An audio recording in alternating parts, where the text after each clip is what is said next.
मेरा नाम नदीर इम्तियाज़ है और आज हम ग्रीन हाउस इफ़ेक्ट जो है गैसेस का उसको स्टडी करेंगे। और इस सिमुलेशन के लिए हम जो सॉफ्टवेयर इस्तेमाल कर रहे हैं उसका नाम है PhET simulation. Greenhouse effect क्या होता है, पर इसको समझने के लिए सबसे पहले हमें ये पता होना चाहिए कि हमारी ज़मीन की जो एटमॉस्फेयर है वो मुख्तलिफ़ गैसेस से मिलकर बनी है। वो गैसेस मुख्तलिफ़ मिक़दार में ज़मीन के इर्द गिर्द और उसके ऊपर मौजूद हैं।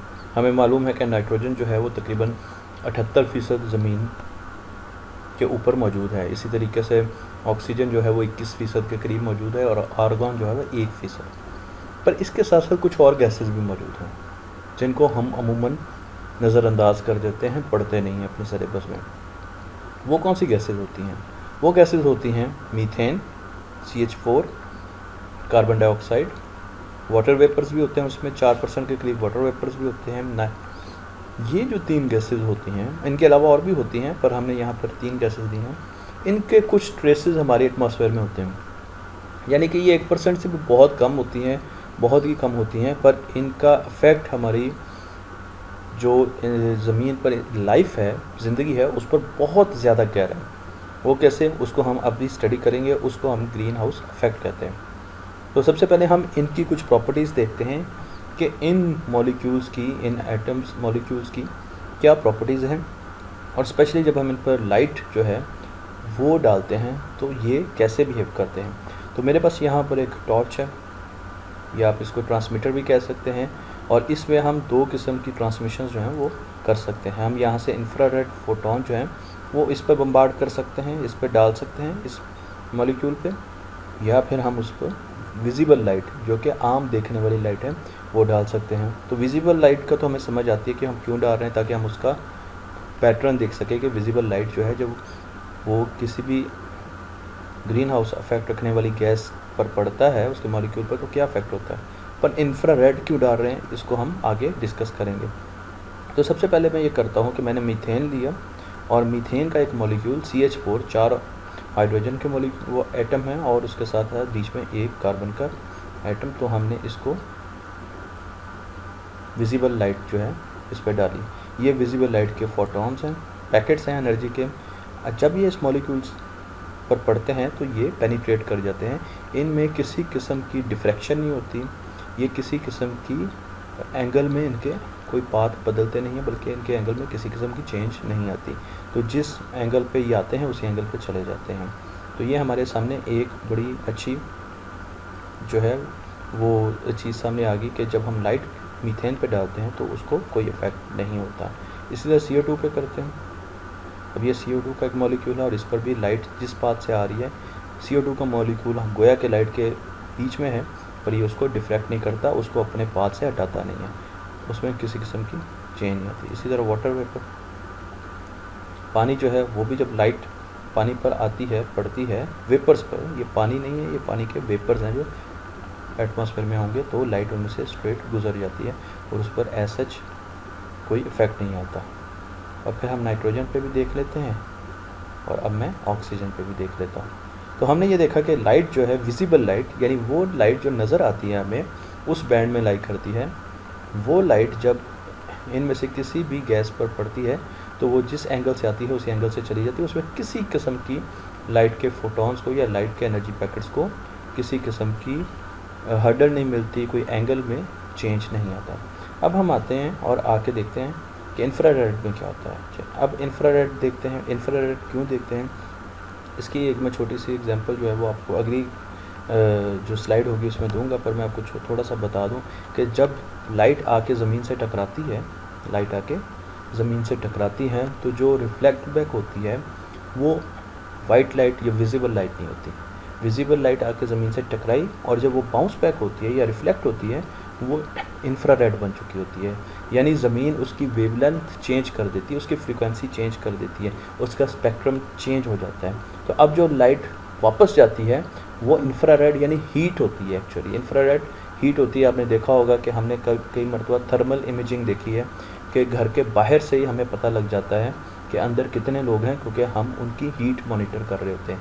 वो एक स्पेशल स्कोप्स आती हैं जो हीट गन्स होती हैं या हीट स्कोप्स होती हैं, जिनसे हमें पता चल जाता है कि इस घर के अंदर दीवार की पिछली साइड पर भी हम देख सकते हैं कि हमें नज़र आता है कि येलो कलर के, ऑरेंज कलर के लोग हल्के हल्के जा रहे हैं और ये काफ़ी ज़्यादा वेपनरी में यूज़ होते हैं। तो वो क्या करते हैं, वो इंफ्रारेड लाइट जो है वो डिटेक्ट करते हैं। इसी तरीके से ज़मीन पर जब सूरज की रोशनी आके लग के वापस जाती है तो वो इंफ्रारेड लाइट में बदल चुकी होती है। अब हम देखते हैं कि जब इंफ्रारेड लाइट वापस एटमॉस्फेयर में जाती है तो क्या वो कैसा इफेक्ट डालती है मुख्तलिफ ग्रीन हाउस इफेक्ट रखने वाली गैसेस पर। अच्छा जी, ये मेरे पास इंफ्रारेड है। तो सबसे पहले ऑक्सीजन पे हमने देखा तो हमें ऐसा जिसका बिहेवियर बिल्कुल वैसा ही लगा जैसा कि लाइट का था। 21% ऑक्सीजन है तो उस पर इंफ्रारेड जो लाइट है उसका कोई इफेक्ट नहीं आएगा। अच्छा जी, अब हमने इंफ्रारेड फोटोन जो है वो नाइट्रोजन पर बरसाए तो वहाँ पर भी हमें कोई फ़र्क नहीं नज़र आया। चलो अब हम देखते हैं पानी से। अगर आपने पानी पे देखा हो तो ये अब आपके लिए हैरानकुन चीज़ होगी कि पानी का मॉलिक्यूल वाइब्रेट करता है। जैसे इंफ्रारेड पड़ता है तो कुछ इंफ्रारेड सीधे निकल जाते हैं और कुछ जो है वो बाउंस बैक होते हैं, एंगल पे बाउंस बैक होते हैं। तो इसका मतलब कि ये है कि अगर इंफ्रारेड पानी के वेपर्स में से निकलने की कोशिश करेगी तो उस कुछ हिस्सा उसका बाहर चला जाएगा पर कुछ वापस ज़मीन पर बाउंस बैक हो जाएगा। तो ये एक बहुत अहम ऑब्जर्वेशन है। ये ग्रीन हाउस इफेक्ट है गैसेस का। अच्छा जी, हम फिर CO2 को देखते हैं। CO2 को देखें, ये भी वाइब्रेट कर रहा है और इसके साथ साथ ये कुछ मॉलिक्यूल्स को, इसका ये मॉलिक्यूल कुछ इंफ्रारेड फोटॉन्स को वापस भी भेज रहा है, रिफ्लेक्ट कर रहा है, उसको स्कैटर कर रहा है मुख्तलिफ एंगल्स पर। इसी तरीके से मैं मीथेन को मॉलिक्यूल को देखता हूँ और यहाँ पे भी आप देखेंगे ज़्यादातर जो है वो निकल रहे हैं, आगे चले जाते हैं, पर कुछ को वो रिफ्लेक्ट करता है और मॉलिक्यूल जो है उनके टकराने से वाइब्रेट भी करता है और उनको डिफ्लेक्ट कर देता है। तो इस ऑब्जर्वेशन का क्या फ़ायदा होगा, हम इससे क्या समझे, ये हम आगे देखते हैं। अब मैं एक एटमॉस्फेयर बनाता हूँ। मैंने इसमें पहले मॉलिक्यूल्स का एक आर्बिट्रेरी नंबर डाल दिया, यानी ये नंबर रेशो के लिहाज से नहीं है, ये हमने वैसे ही इस सिमुलेशन के लिए अज्यूम किया है। अब हम अज्यूम करते हैं कि ये हमारी एटमॉस्फेयर है और ये सूरज है, ये सोर्स जो है इसको अभी आप सूरज समझें। तो सूरज क्या करता है, रोशनी देता है। तो जैसे ये रोशनी देगा तो जो इससे लाइट आएगी वो जिस एंगल पर भी आ रही है, आप देखें वो उसी एंगल पर जा रही है। यानी अगर ज़मीन पर जिस एंगल से भी रोशनी आ रही है वो उस एंगल से जा रही है। ठीक है, किसी किस्म की आपको स्कैटरिंग नज़र नहीं आ रही फोटॉन्स की। फोटॉन्स किसी भी जगह पर स्कैटर नहीं हो रहे। पर अब आप देखें कि जो ज़मीन से इंफ्रारेड फोटॉन्स वापस जाते हैं स्पेस की तरफ, वो कैसे स्कैटर होंगे। अब ये ज़मीन से रिफ्लेक्ट होकर गए तो आपने देखा कि कई जगह पर आपको नज़र आया कि मॉलिक्यूल्स वाइब्रेट कर रहे हैं और उनको एंगल्स पे डिफ्रेक्ट कर रहे हैं, स्कैटर कर रहे हैं। और वो कौन से मॉलिक्यूल्स हैं, वो हैं मीथेन, कार्बन डाइऑक्साइड और वाटर वेपर्स। तो इसीलिए इनको हम ग्रीन हाउस गैसेस कहते हैं और इसकी वजह क्या है वो हम अगली स्लाइड में देखेंगे। तो हमें ये पता चल गया कि ये मॉलिक्यूल्स जो हैं, तीन मॉलिक्यूल्स डिफरेंट किस्म के, ये वाइब्रेट भी करते हैं और इंफ्रारेड फोटॉन्स को स्कैटर भी करते हैं। अब हम आ जाते हैं अगली सिमुलेशन की तरफ।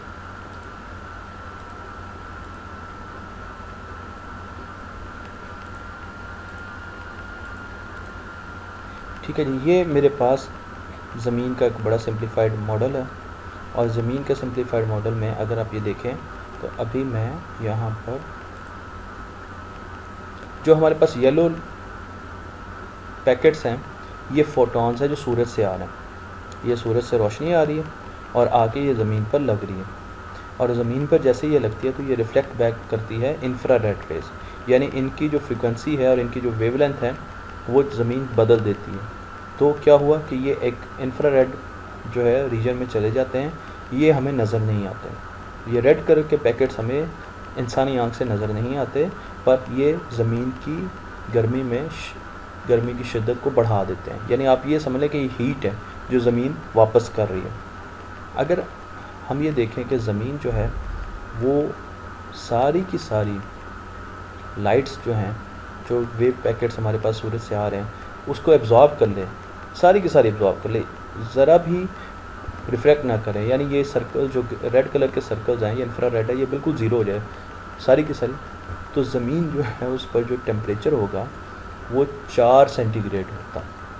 ज़मीन पर टेम्परेचर जो है, अगर ज़मीन सूरज से आने वाली सारी की सारी रोशनी को एब्जॉर्ब कर लेती तो उस पर 4 सेंटीग्रेड टेम्परेचर होता। तो क्या हम 4 सेंटीग्रेड टेम्परेचर में रह सकते हैं हमेशा? हमारे लिए तो बड़ा इशू हो जाता है, क्योंकि ये तो बहुत सर्दियों वाला ठंडा टेम्परेचर होना था हमारे लिए। तो उसके बाद अगर ज़मीन कुछ ना कुछ रिफ्लेक्ट करती है, जिस तरह अब हम देखते हैं कि हमें चाँद से जाके ज़मीन की शक्ल नज़र आती है, उसका मतलब ये कि ज़मीन लाइट कुछ तो रिफ्लेक्ट कर रही है, तभी तो हमें ज़मीन नीली नज़र आती है। तो अगर ज़मीन रिफ्लेक्ट करे और ग्रीन हाउस इफ़ेक्ट ना हो, हम अज्यूम करते हैं कि ग्रीन हाउस इफ़ेक्ट ज़मीन के गिर्द नहीं है, तो फिर ज़मीन पर टेम्परेचर जो होता है वो उससे भी कम होता है। ज़मीन पर -18 सेंटीग्रेड टेम्परेचर होता है, यानी सूरज ने सारी रोशनी ज़मीन पर डाली, ज़मीन ने कुछ रोशनी को एब्जॉर्ब कर लिया, अपने अंदर जज़्ब कर लिया, और कुछ रोशनी को रिफ्लेक्ट किया, और ग्रीन हाउस इफ़ेक्ट नहीं है ज़मीन पर। क्या है हम अभी उसको देखेंगे, डिस्कस करेंगे, पर ग्रीन हाउस गैसेस नहीं है ज़मीन पर। तो ज़मीन का टेम्परेचर -18 सेंटीग्रेड होता है। पर हम तो ये देखते हैं ज़मीन का टेम्परेचर 14 सेंटीग्रेड भी होता है और 50 सेंटीग्रेड भी होता है, मुख्तलिफ होता है, काफ़ी ऊपर की लेवल पे होता है। तो वो टेम्परेचर कहाँ से आता है? वो जो टेम्परेचर है जिसमें इंसान, नबातात और चरिंद परिंद ज़मीन पर फलते फूलते हैं, वो ग्रीन हाउस इफ़ेक्ट की वजह से आता है, वो ग्रीन हाउस गैसेस की वजह से आता है। यह ऐसा सिस्टम बना है कि वो उसकी वजह से हमारी ज़मीन इतनी गर्म है। अब वो है क्या? अब आप देखें कि इस वक्त यहाँ पर -18 सेंटीग्रेड है। क्यों? क्योंकि यहाँ पर हमने टॉप पे ग्रीन हाउस इफ़ेक्ट नहीं रखा। वो क्या है? ग्रीन हाउस इफ़ेक्ट जो है वो कॉन्सेप्ट लिया गया है, ग्रीन हाउस जो हमारे पास होते हैं सब्जियों और पौधे उगाने के लिए, जिसमें हम गिलास के बड़े बड़े जो घर होते हैं उसमें सब्जियां उगाते हैं। रोशनी गिलास के अंदर तो आ सकती है, पर उससे बाहर निकलना उसके लिए इतना आसान नहीं होता। तो जो रोशनी अंदर आती है वो फिर अंदर ट्रैप हो जाती है, अंदर का टेम्परेचर उन घरों का बढ़ जाता है, और जो रोशनी बाहर निकलने की कोशिश करती है वो कुछ बाहर निकल पड़ती है, पर बाकी जो है वो फिर वापस अंदर आती है। मैं आपको इस तरीके से बताता हूँ कि मैं यहाँ पर एक गिलास पैन लगाता हूँ। ये जी हमने यहाँ पर गिलास पैन लगाया। अच्छा, इससे पहले आप ऑब्ज़र्व करें कि जो येलो पैकेट्स आ रहे हैं वो आते हैं, और जो हीट जा रही है बाहर, मैं इसको हीट कहूँगा, इंफ्रारेड को, वो सारी की सारी ऊपर वापस स्पेस की तरफ जाती नज़र आएगी। तो ज़मीन की तरफ हीट रिफ्लेक्ट नहीं हो रही। अब मैं ये करता हूँ कि मैं एक गिलास पेन लगाता हूँ। अब आपने ये देखना है कि इस गिलास पेन पे क्या हो रहा है। अगर आप देखें तो आपको कुछ वापस हीट रिफ्लेक्ट बैक होती हुई नज़र आएगी। आप देख रहे हैं ना कि आपको कुछ हीट जो है वो रिफ्लेक्ट बैक होती हुई नज़र आ रही है।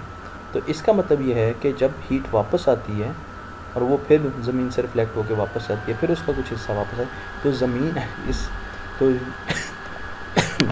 एक्सक्यूज़ मी, जो हीट है वो यहाँ पर इकट्ठी होना शुरू हो जाती है, यानी वो कैद हो जाती है, यहाँ पर वो बाहर नहीं निकल पाती ही।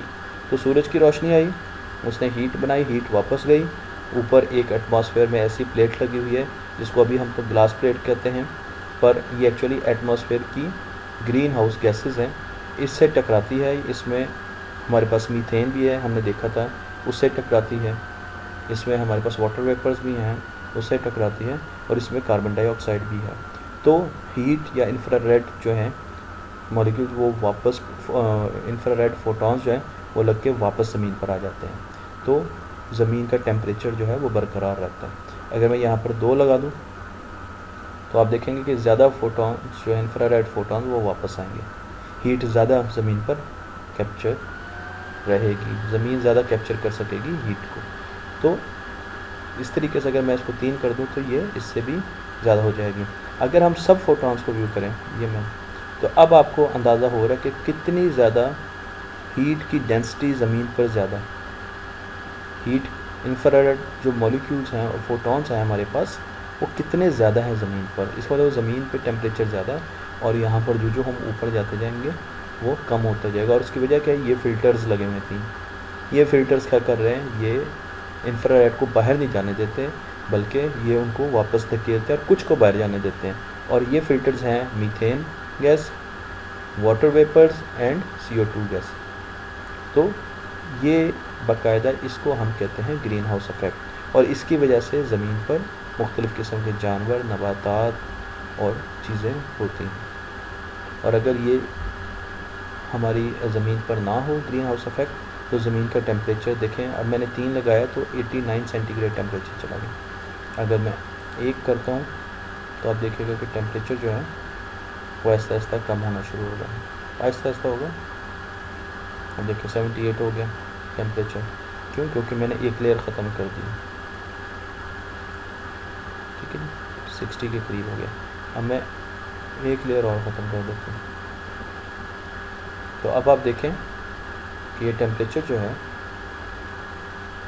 वो 40s में आ गया। ये लेयर जितनी बड़ी होती जाएगी, मोटी होती जाएगी, उतना ज़्यादा ज़मीन जो है वो गर्म होती जाएगी। तो इसको मतलब कि ग्लोबल वार्मिंग जिसको हम कहते हैं, अगर ये लेयर बहुत बड़ी और बहुत मोटी हो जाती है तो हमारी ज़मीन बहुत ज़्यादा गर्म हो जाएगी, और उससे क्या होगा कि हमारे ग्लेशियर्स जो हैं वो पिघलना शुरू हो जाएंगे, और समंदर का जो लेवल है, सी लेवल जो है पानी का, वो बढ़ना शुरू हो जाएगा।